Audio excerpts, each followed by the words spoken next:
Louvado seja Deus. Deus é maravilhoso e nos dá a oportunidade de poder novamente estar aqui para tratarmos de um tema muito interessante, que é falar exatamente da lição de número 9 de 1º de março de 2020. Essa lição ela tem como título o primeiro projeto de globalismo. Sabemos que Deus, ao criar o homem, Deus dá ordem para o homem frutificar, multiplicar e encher toda a terra. Esse seria o plano original de Deus, e nós vamos ver no decorrer dessa lição que em um dado momento da história o homem ele se rebela contra Deus e ele não quer, vamos dizer assim, cumprir esse mandamento de Deus de espalhar por toda a terra, mas ele quer se juntar numa única localidade. E aí a lição vai estar apresentando quando surge o episódio de Deus ali confundir a língua dos homens para que assim eles não entendessem um ao outro e espalhasse por várias partes, no caso do planeta. Também fazendo uma ressalva aqui, que nós estamos falando aqui, o tema da lição pode soar novo para alguns, a ideia da expressão globalismo. Nós estamos acostumados a ouvir o termo globalização e não globalismo. Então, a princípio, quero já adiantar que não se trata, globalismo não é necessariamente sinônimo de globalização. Quando nós falamos de globalização, nós estamos mais nos referindo a um processo econômico, tecnológico, na qual o mundo está inserido em relação a esse desenvolvimento econômico, esse desenvolvimento tecnológico, e tem, é claro, um aspecto político, mas não o que prevalece. Mas no caso do globalismo, nós estamos falando de um slogan político, de uma ideologia essa que vem de encontro para contrapor a ideia de nacionalismo, a ideia de patriotismo. Então seria mais nesse sentido. É claro que existem várias definições para globalismo, mas o sentido que eu quero tratar aqui, que a lição propõe, é exatamente mostrar o globalismo como uma ideologia que se pretende dominante, no sentido de destruir qualquer aspecto de nacionalismo, de patriotismo, de maneira tal que haja apenas uma ideologia, um pensamento que venha unir, vamos colocar assim, toda a humanidade, toda a nação. E à luz de um contexto bíblico, o que nos interessa aqui é mostrar esse globalismo exatamente com essa ideia da destruição das nacionalidades, como já falei, do patriotismo e de um governo que seja único, de uma ideologia única para governar todos os povos, tirando assim a identidade das nações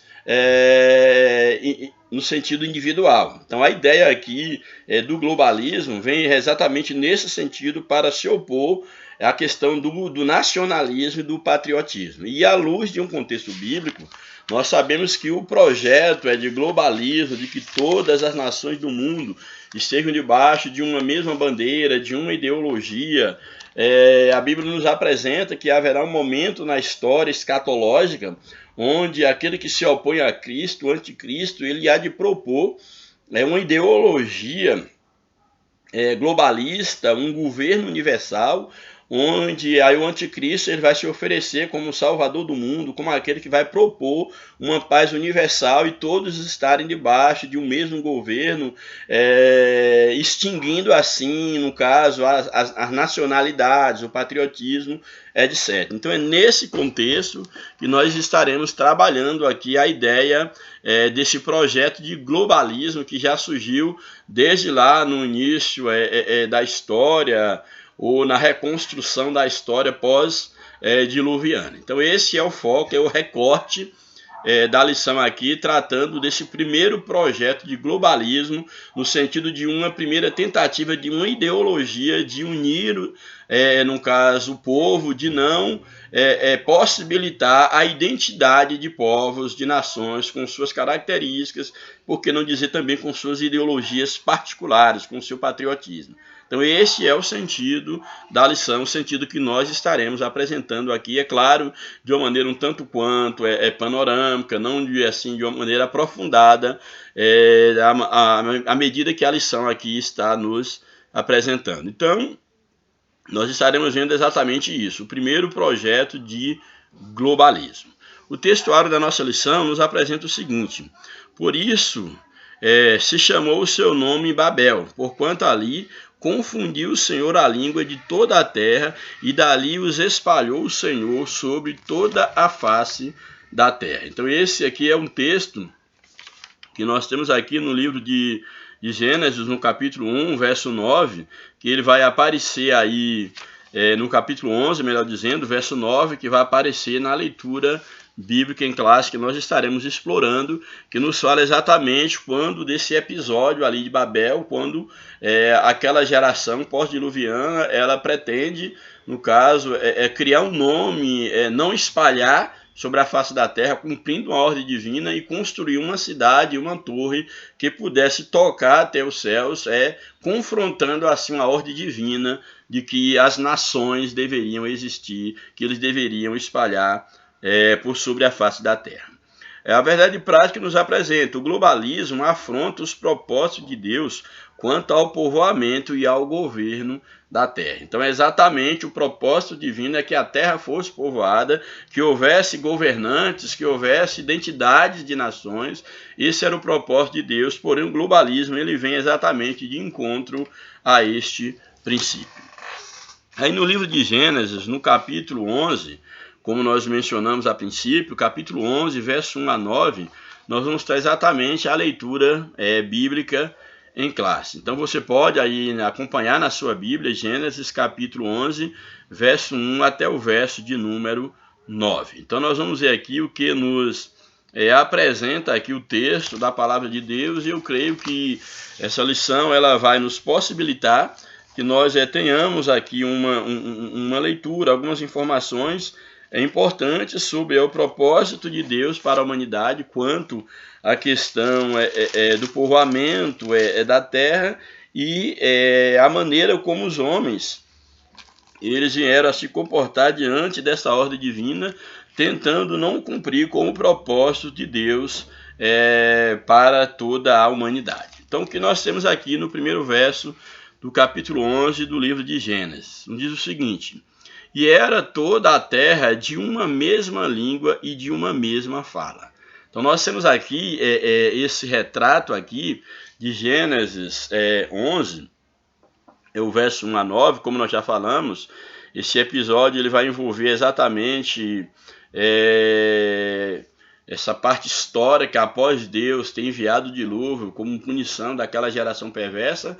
Nós temos aqui, a partir agora, essa geração da qual o capítulo 11 está falando, é exatamente essa nova geração, a geração de Noé, aí os seus descendentes, que vieram a constituir a humanidade de então. Lembrando que quando o texto fala aqui no capítulo 11, o verso 1, nos apresenta, e toda a terra era uma mesma língua, mesma fala. Essa era a condição que já existia antes do dilúvio, quando Deus criou Adão e Eva, o primeiro casal, e a sua geração, e eles já falavam, claro, falavam apenas uma mesma língua e tinham uma mesma fala. E nos mostra aqui, nesse contexto, que a situação ela permanecia, e era toda a terra uma mesma língua e uma mesma fala. Nós não sabemos necessariamente qual era a primeira língua que era falado lá desde Adão, não sabemos qual era essa língua falada. No caso, quando Deus criou o homem, certamente Deus criou o homem já dominando a linguagem, já falando, certamente, mas na Bíblia não nos descreve qual era essa primeira língua lá da criação. Mas o que nos interessa, que o texto nos apresenta aqui, é exatamente que dentro desse contexto, e aqui apresentado, eles falavam uma mesma língua, a mesma fala. Então isso quer dizer o quê? Que havia apenas uma língua, e quando diz que havia apenas uma mesma fala, é porque não havia também dentro dessa língua, não havia os dialetos, não havia essas variedades linguísticas que nós percebemos, por exemplo, na atualidade. No caso nosso, falamos a língua portuguesa, o português do Brasil, nós sabemos que existem os vários dialetos, existem as várias nuances da língua portuguesa, essas variedades linguísticas na fala. Porém, aqui dentro desse contexto, o que está sendo apresentado que era uma só, a mesma língua e também a mesma fala. Ou seja, havia entendimento global da língua e também da fala. Aí o verso de número 2 nos apresenta o seguinte: e aconteceu que, partindo eles do Oriente, acharam um vale, quem eles? Aí os descendentes de Noé. Partindo eles do Oriente, acharam um vale na terra de Siná e habitaram ali. E disseram uns aos outros: eia, aí eles, no caso, reuniram nesse vale e disseram: façamos tijolos, queimemo-los, e foi-lhes o tijolo por pedra e o betume por cal. Porque nós já vemos aqui um domínio daquela geração, um domínio da tecnologia, um domínio aqui, no caso, da construção.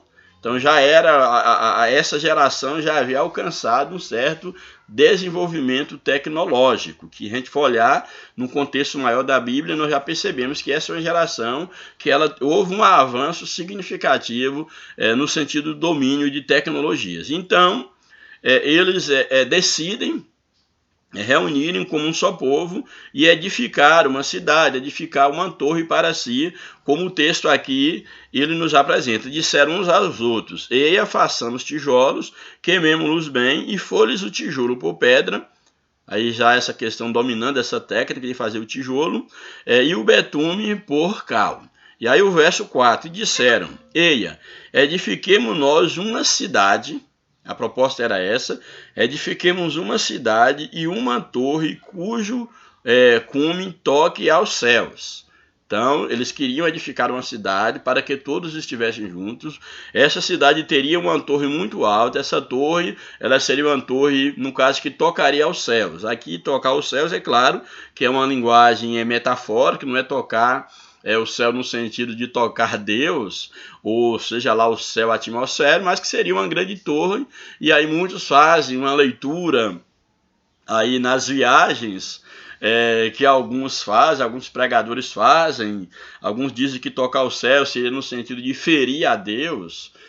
São leituras que se façam, mas eu prefiro me ater àquilo que de fato, literalmente, o texto está dizendo. Então aqui o certo é que eles queriam edificar uma cidade. Essa cidade teria uma torre muito alta, e eles dizem então: façamos-nos um nome. Eles queriam construir um nome. A ideia aqui de fazer uma cidade e uma torre era construir um nome para que não sejamos espalhados sobre toda a face da terra. Então a ideia aqui era exatamente não cumprir o propósito divino, que era espalhar por toda a terra. Eles queriam construir um nome, construir uma identidade, ter uma ideologia, e aqui nós já vimos aqui a ideia do globalismo. Estar em um só lugar, ter um nome, ter uma ideologia e não estivessem espalhados sobre a face da terra. Aí o verso de número 5 nos apresenta exatamente agora Deus, como um Deus, qual a leitura que Deus faz da atitude desses homens em não quererem espalharem sobre a face da terra. O verso 5 nos diz o seguinte: então desceu o Senhor para ver a cidade e a torre que os filhos dos homens edificavam. A ideia aqui também de mostrar Deus descendo para ver o que os homens estavam fazendo. Aqui é claro também, nós estamos aqui com uma figura de linguagem, um antropomorfismo, colocando aqui características, no caso de Deus, do homem, melhor dizendo, em Deus. Na verdade, Deus, enquanto é um ser onisciente, um ser onipresente, ele sabia muito bem o que os homens estavam fazendo. Mas como a Bíblia é um livro de uma linguagem humana para comunicar-se com o homem, Deus ele comunica com o homem na sua linguagem. Nós vimos agora Deus ele dizendo, trazendo para o nosso entendimento como um Deus se comportou no sentido do aspecto do relacionamento humano, como um Deus se comportou em relação à atitude daqueles homens. Então desceu o Senhor para ver a cidade e a torre que os filhos dos homens edificavam. Aí o verso 6 nos apresenta: e o Senhor disse. O Senhor disse certamente aqui em conselho com a Trindade, ele disse o seguinte: e o Senhor disse: eis que o povo é um, e todos têm uma mesma língua. Ou seja, o povo é um só, eles têm uma mesma língua, porque assim eu os criei. E isto é o que começam a fazer. Ou seja, o que eles começam a fazer, o Senhor vai dizer: agora não haverá restrição para tudo o que eles intentarem fazer. Uma vez que eles têm a mesma língua, que eles estão se reunindo para desobedecer uma ordem de espalhar sobre a terra, se não houver uma intervenção, nada impedirá a marcha, no caso a intenção do coração desse homem. Aí o verso 7, ele diz o seguinte: eia, desçamos, Deus aqui em conselho com a Trindade, desçamos e confundamos ali a sua língua, para que não entenda um a língua do outro. Então aqui nós temos o episódio quando, à luz da Bíblia, o Senhor, ele confunde a língua dos homens para que eles não entendam um ao outro. À luz da Bíblia, nós temos aqui a história, o relato, o registro de quando começou então, de quando surgiu, aí no caso, a variedade de língua. A variedade, as várias línguas, as variedades linguísticas, elas surgem exatamente a partir de uma intervenção divina, no caso aqui, na humanidade. Então aqui o Senhor desce, então, confunde a língua dos homens para que eles pudessem não entenderem mais um ao outro. Aí o verso 8 nos diz o seguinte: assim o Senhor, depois de ter confundido a língua deles, os espalhou dali sobre a face de toda a terra e cessaram de edificar a cidade. Por que não edificaram? Porque eles não entendiam mais, não havia comunicação. E lembrando que a ideia de a linguagem é uma forma de comunicação. E o que é comunicação? Comunicar é tornar algo comum. E no caso a língua entre eles não era algo comum. Um não entendia o outro. Então sem comunicação é impossível a existência de qualquer sociedade organizada. Então Deus aqui no caso, ele separou, no caso todos ali por língua, e aí cada um foi juntar aquele que falava, no caso, a sua língua, e criou comunidades, nações, como era o propósito divino. E aí foi impossível, tornou-se inviável a construção daquela cidade e essa construção daquela torre que, pelo fato de Deus ter confundido a língua daqueles, foi chamada exatamente, conhecida então como um Babel, que quer dizer confusão. E aí temos a famosa história da Torre de Babel. Louvado seja o nome do Senhor. Então assim o Senhor os espalhou dali por toda a terra e eles cessaram então de construir, de edificar aquela cidade. O verso 9, por isso se chamou o seu nome, o nome, no caso daquele evento, daquela localidade, chamou Babel, porque ali confundiu o Senhor a língua de toda a terra, e dali os espalhou o Senhor sobre a face de toda a terra. Então esse episódio aqui nos mostra exatamente, e aqui de maneira muito acertada o comentarista coloca esse texto, exatamente retratando esse primeiro projeto de globalismo, de unir a humanidade como um só povo, uma só língua, um só pensamento, com uma só ideologia, fugindo, no caso, do propósito divino para a humanidade. Então é exatamente isso que nós estaremos aqui estudando nessa lição. É interessante que as Escrituras ela revela, como já falei, um projeto global de poder que vem a tirar, ou a tentativa de tirar Deus do centro da humanidade, que é exatamente algo que vem de encontro às Escrituras, que é exatamente o que nós podemos ver como um projeto futuro, um projeto global, satânico, de um governo universal, que é o governo do anticristo. E a Bíblia já coloca que o espírito do anticristo já habita, já opera nesse mundo. Então Deus, ele interveio nessa história, na história exatamente porque esse projeto ele vem de encontro àquilo que Deus ele propõe para a humanidade, ele propõe para, no caso, o seu povo. Aí a introdução da lição nos apresenta: hoje estudaremos a primeira iniciativa de se globalizar a Terra.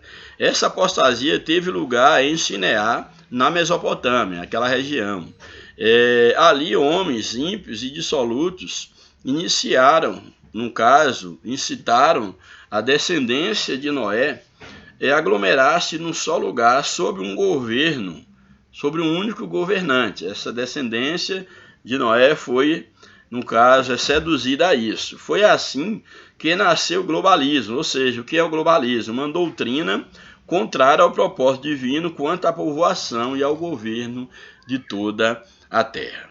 Aí em seguida a lição veremos como se deu a intervenção do Senhor naquele projeto insano. Num único ato, Deus confundiu a língua dos filhos de Noé e os espalhou pelos mais remotos continentes e ilhas. Finalmente, constataremos como o Senhor deu início à linhagem piedosa de Israel, chamando o patriarca Abraão a viver pela fé. E lá no futuro nós vamos ver Deus chamando Abraão para poder viver pela fé e que nele seria bendita todas as nações da terra, já mostrando a ideia das nações da terra, que era esse o propósito de Deus para a humanidade. Que Deus nos ajude a compreender mais essa lição, extraída de sua maravilhosa palavra. E aí o primeiro tópico da nossa lição nos apresenta a segunda civilização humana. Por que segunda? Porque a primeira civilização foi exatamente a antediluviana, que foi destruída pelas águas do dilúvio devido ao pecado, devido à maldade do homem, Deus preservando apenas Noé e a sua família. Então, o primeiro tópico, nós temos aí a segunda civilização humana. Nesse tópico, veremos que após o dilúvio, o Senhor firmou uma nova aliança com Noé, e assim o patriarca deu início à segunda civilização humana.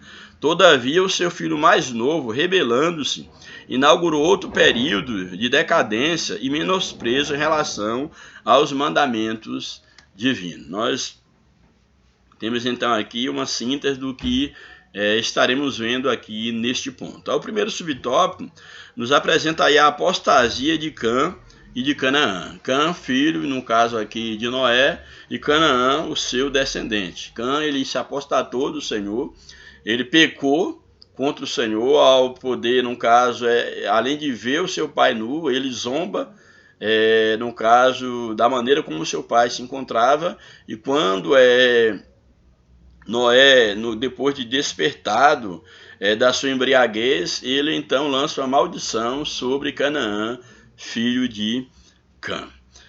Então, a apostasia de Cã e de Canaã. O episódio da vinha de Noé acabou por revelar a irreverência de Cã, o seu filho caçula, e a maldade de seu neto Canaã. Aqui nós vemos que Noé, depois que ele sai da arca, a Bíblia nos apresenta que ele planta, no caso, uma vinha, e ele se embebeda com o fruto daquela vinha.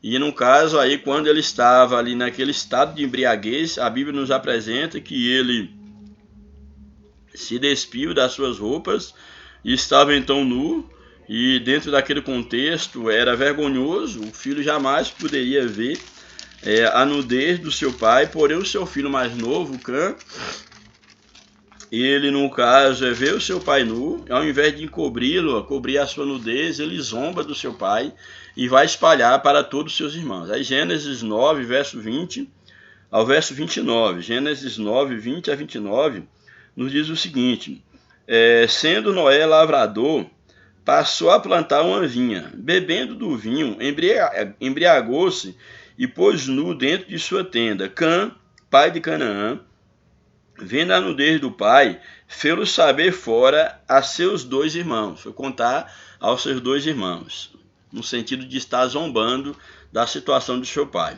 Então Sem e Jafé tomaram uma capa, puseram-na sobre os seus próprios ombros, e andando de costas, rostos desviados, cobriram a nudez do pai, sem que a visse.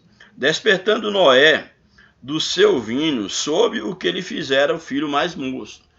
Os irmãos, no caso de Cã, os outros filhos de Noé, o informou sobre o que havia acontecido e o que o seu filho havia feito. Aí o verso 25. E disse, no caso quem disse? Noé: maldito seja Canaã, que seria um descendente de Cã, seja servo dos seus servos, seja o servo dos servos, e sirva a seus irmãos. E ajuntou, bendito seja o Senhor Deus de Sem, e Canaã lhe seja servo. Então dá uma maldição para Cã e seus descendentes, e para, no caso, os seus outros dois filhos, ele então dá uma bênção. Quando diz, bendito seja o Deus de Sem, e Canaã lhe seja servo, engrandeça a Deus a Jafé, o seu outro filho, e habite nele nas tendas de Sem, e Canaã lhe seja servo. Noé, passado o dilúvio, viveu ainda 350 anos. E aí temos o fim da história de Noé. E aí, no verso 29, todos os dias de Noé foram 950 anos e morreu. Então nós vemos aqui Noé, o episódio de Noé, quando ele ali, nessa situação, embriagado, não estava lúcido, e ele então estava ali despido, seu filho, Cão, seu filho mais novo, além de não cobrir a vergonha de seu pai, ele ainda zomba. E em compensação, em consequência disso, há exatamente uma maldição sobre, no caso, Cã, sobre seu descendente direto, que era Canaã, que seria, no caso, aí um neto de Noé. Então nós vimos aqui já, nesse primeiro momento, a apostasia de Cã e de Canaã, no caso, quando desse episódio. Assim como a cultura caimita induziu os filhos de Sete, assim como Caim, os filhos descendentes de Caim, induziram os filhos de Sete ao pecado, do mesmo modo os descendentes de Cã, seu filho, no caso Canaã, ele acabou influenciando os descendentes de Sem e de Jafé ao pecado da iniquidade. Então, eles também, no caso Canaã, foi uma pedra de tropeço para os seus irmãos e para os descendentes de seus irmãos, levando-os a distanciar de Deus, a afastar-se de Deus pelo pecado da apostasia. Aí o subtópico 2, o enfraquecimento da doutrina de Noé. Com a multiplicação de seus filhos, Noé começa a perder o controle espiritual e moral sobre estes. Sua doutrina já não era seguida como antes.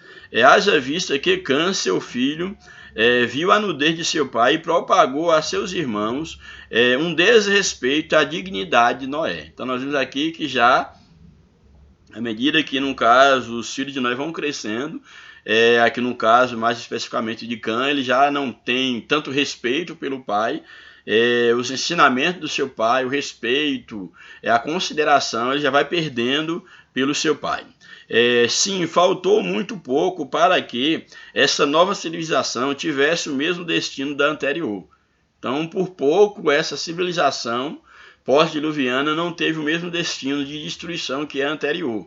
E isso mais especificamente pelo episódio ali de Babel. Mas Deus interviu para que exatamente aquela nação ela não fosse destruída, para que cumprisse o seu propósito na vida daquela geração.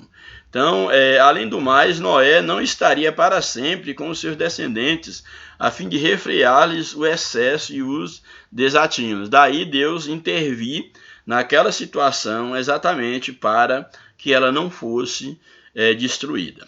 O terceiro tópico da lição, o terceiro subtópico desse primeiro tópico, nos apresenta o descaso para com o mandamento divino. Apesar de sua prodigiosa multiplicação, os filhos de Noé ignoraram a ordem divina quanto à povoação da terra, lá no livro de Gênesis.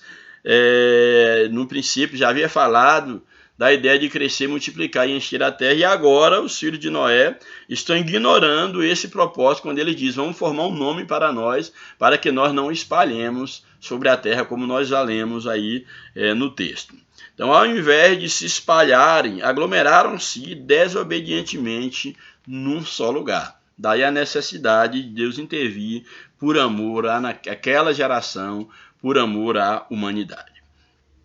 E na sequência da lição, nós temos aí o segundo tópico da lição, que é a ideia do globalismo de Babel, que é exatamente a ideologia, qual era o propósito que estava por trás daquela atitude daquele povo ali de não se espalhar sobre a terra, de construir um nome, construir uma torre, de poderem ficar em um só lugar, que era exatamente já uma semente de globalismo, uma semente de desobediência a um mandato da parte de Deus, a uma ordem divina.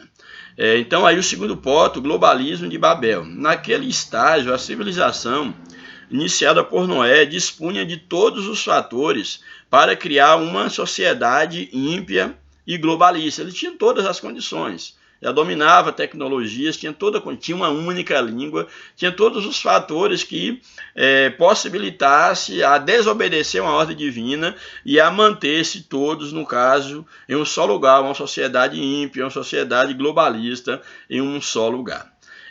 Possuía então o quê? Uma só língua, um só povo, uma só cultura, eram os elementos necessários. Levemos em conta igualmente a ascensão de Nimrod, que era descendentes aí de Noé, e a tecnologia já acumulada para se construir a cidade e a Torre de Babel. Já havia tecnologia ali suficiente para poder levar a cabo aquele intento. Aí o primeiro subtópico desse tópico 2, uma só língua e um só povo. Até aquele momento, como já vimos, a humanidade falava um só idioma e constituía-se num único povo. Pelo que inferimos do texto sagrado, não havia sequer dialetos ou sotaques. A unidade linguística era absoluta, como já falei. Não havia os dialetos, era uma unidade linguística absoluta. Aliás, o mesmo se pode dizer de sua cultura, a unidade linguística, a unidade cultural, a unidade religiosa, etc. O problema não era a unidade, mas a unificação que se estava formando. Quanto à unidade de serem unidos, isso não era problema. A questão era exatamente o objetivo de unificação, no sentido de não cumprir com o propósito maior de Deus de encher toda a terra. Certamente o anticristo se aproveitará de uma situação semelhante, quando o homem as nações se unirem para ter um só governante, será exatamente o cenário ideal para a atuação do anticristo. Então, o anticristo ele aproveitará de uma situação semelhante a fim de implantar o seu reino logo após o arrebatamento da igreja. A proposta do anticristo é exatamente ter um governo global, um governo cuja liderança esteja sobre, no caso, uma só pessoa, a qual todos devem prestar reverência e serem governados por ela. Então, essa será uma proposta que nós vamos ver que a Bíblia nos alerta sobre isso, e é necessário que nós estejamos conscientes dessa realidade. Aí, no Apocalipse 13, 6 ao 8, nos apresenta: e abriu a sua boca em blasfêmia contra Deus, para difamar o nome e difamar o tabernáculo, a saber, o que habita nos céus. Aí, na sequência, no verso 7 e 8, foi-lhe dado também que pelejasse contra os santos e os vencesse. Deu-lhe ainda autoridade sobre cada tribo, povo, língua e nação, e adorá-lo-ão todos os que habitam sobre a terra, aqueles cujos nomes não foram escritos no livro da vida do Cordeiro, que foi morto desde a fundação do mundo. Aqui mostra exatamente esse projeto de globalismo, de domínio do anticristo, que nós cremos que isso acontecerá exatamente, nós cremos que isso acontecerá após o arrebatamento da igreja. Louvado seja o nome do Senhor. A ordem de Jesus é que o evangelho não se concentre em Jerusalém, mas que alcance os confins da terra. Isso aqui é interessante, por quê? Porque o próprio Jesus, na comissão dada aos seus discípulos para a propagação do evangelho, já deixa bem claro que o evangelho não deveria ficar restrito a Jerusalém, mas deveria estar em Jerusalém, Judéia, Samaria e até os confins da terra. Esse é evangelho para todas as nações. Louvado seja o nome do Senhor. Aí o subtópico 2 desse ponto, o globalismo de Babel, nós temos também aqui, primeiro subtópico desse tópico, nós vimos uma só língua e um só povo. Segundo subtópico, a construção de Babel. Os filhos de Noé não eram ignorantes, nem careciam de tecnologia, pois haviam sido capazes de executar o projeto da arca, que era um projeto, no caso, ousado. Deus os capacitara para fazer, no caso, uma arca que suportasse um dilúvio. Então, eles já dominavam uma tecnologia, eles não eram ignorantes. E de tal forma a construíram que o grande barco resistiu aos ímpetos do dilúvio. Por conseguinte, a construção de uma cidade em cujo epicentro havia um arranha-céu era apenas uma questão de tempo. Nada os impediria, porque eles tinham condição de também construir ali uma cidade e também uma torre para fazer um nome e para que eles não fossem espalhados sobre a face da terra, como era o propósito divino. E aí, finalmente, como a lição ela é curta mesmo, nós temos aí o terceiro tópico da lição, que nos mostra exatamente a intervenção de Deus em Babel, como também já falei a princípio, quando do comentário da leitura bíblica em classe. O que nos apresenta esse ponto? Para salvar a humanidade de si mesma, para salvar a humanidade de si mesma, Deus interveio confundindo-lhe a língua. Então nós vimos aqui que mais uma vez Deus intervém na história confundindo a língua do povo para livrar a humanidade de si mesma, da desobediência e da autodestruição. Em seguida, dispersou os descendentes de Noé para que povoasse as mais distantes ilhas e continentes. Em seguida, o Senhor chamou Abraão para ser o pai da fé de todas as famílias da terra. Então Deus, para cumprir os seus propósitos, os seus planos, Deus espalha então, no caso, esses descendentes de Noé por toda a face da terra. E em seguida, lá na frente, Deus vai estar então chamando, a partir lá do capítulo 12, na sequência de Gênesis, ali em seguir, Deus vai estar exatamente chamando Abraão, descendente de Noé, chamando Abraão para cumprir a promessa de a partir dele criar uma grande nação, e a partir dele, no caso, viria o descendente, no caso, cumpriria-se a promessa do Messias. Então Deus, ele trabalhou nesse sentido. Aí, dentro desse tópico 3, nós temos o primeiro subtópico, que é a confusão das línguas, visando colocar um ponto final naquele projeto. O Senhor Deus desce à terra e em Sinear confunde a língua daquela civilização.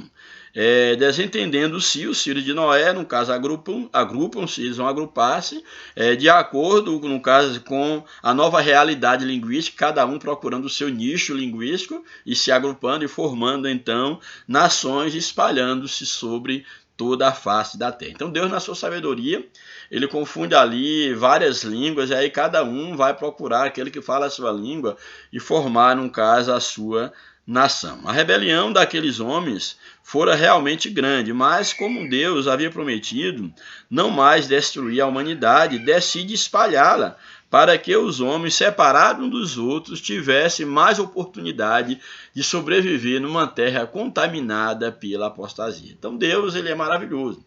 Até o ato dos homens terem que se separar, procurar cada um o seu par linguístico, foi exatamente um ato de misericórdia de Deus para que aquele povo tumultuado, eles não acabassem se destruindo pelo pecado, pela apostasia. Então havia mais possibilidade de permanência, no caso daquelas gerações da humanidade, havia uma maior possibilidade de sobrevivência, de permanecer, se eles estivessem separados em povos, separados em nações. Louvado seja Deus.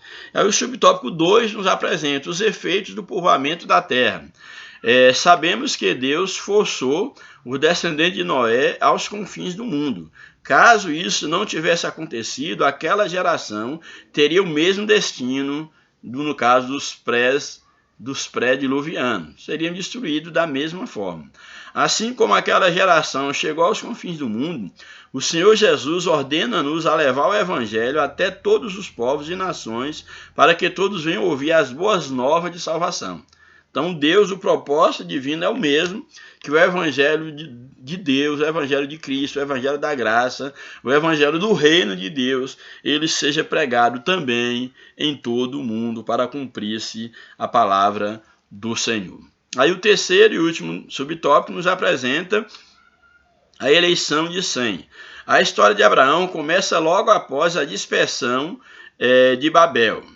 Aí essa dispersão aí do capítulo 11 que nós lemos a seguir. Com a eleição de Sem, aí Gênesis 11, 26 a 30, com a eleição de Sem, delineia-se mais claramente o período messiânico, que haveria de culminar em Jesus Cristo, o Filho de Deus. Então Deus, ele elege, no caso aqui, após aí a confusão de Babel, Deus elege Sem, os descendentes de Sem, e desses descendentes de Sem, que foi eleito por Deus, seus irmãos deveriam estar subjugados a ele, exatamente desses descendentes haveria de nascer, de vir, no caso, o filho da promessa, o Filho de Deus, que haveria de redimir o homem dos seus pecados. Louvado seja o nome do Senhor.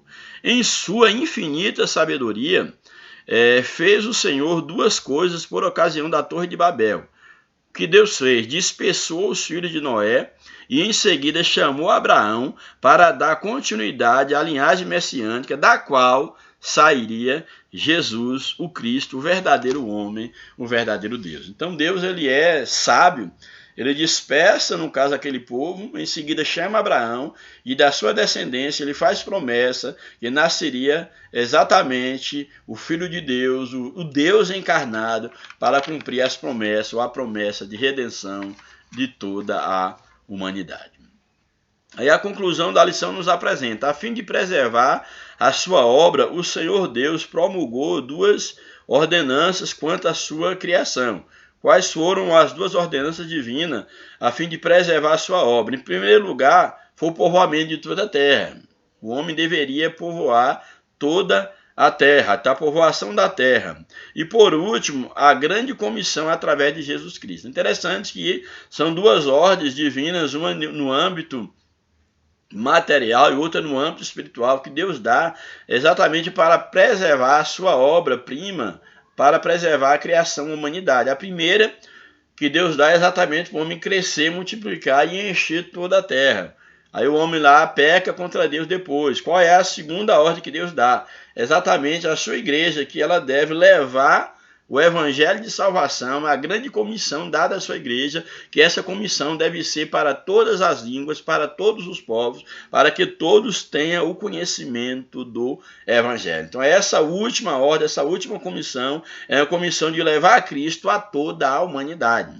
Como nos diz aí o texto da palavra de Deus, me dado todo o poder nos céus e na terra, portanto, ide e ensinai todas as nações, batizando-as em nome do Pai, do Filho e do Espírito Santo, ensinando-as a guardar todas as coisas que vos tenho mandado, e eis que estou convosco todos os dias, até a consumação do século. Amém. Está aí Mateus 28, 18 ao verso 20. Então, duas grandes ordens que Deus dá. A primeira, nossos primeiros pais, de encher e povoar a terra. A segunda ordem, a igreja, a grande comissão de se pregar o evangelho de salvação a todos os homens, a todas as nações, para que todos tenham o conhecimento de Deus. Louvado seja o nome do Senhor.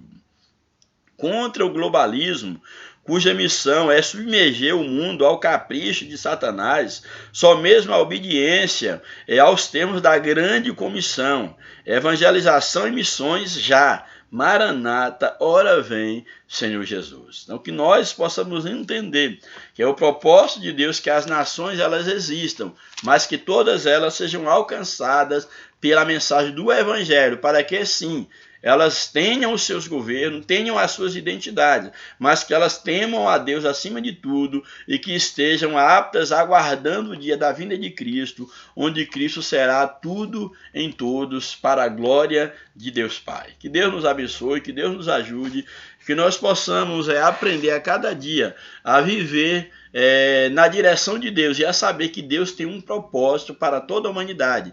E Deus sempre tem, no caso, criado meios para que o seu propósito, o seu objetivo, a sua vontade, ela prevaleça sobre a vontade de Satanás, sobre a vontade humana, para que o próprio homem ele possa ser alvo do amor de Deus e ele possa viver segundo a vontade de Deus. Que Deus nos abençoe, um grande abraço e a paz do Senhor, e oreis por nós, em nome de Jesus.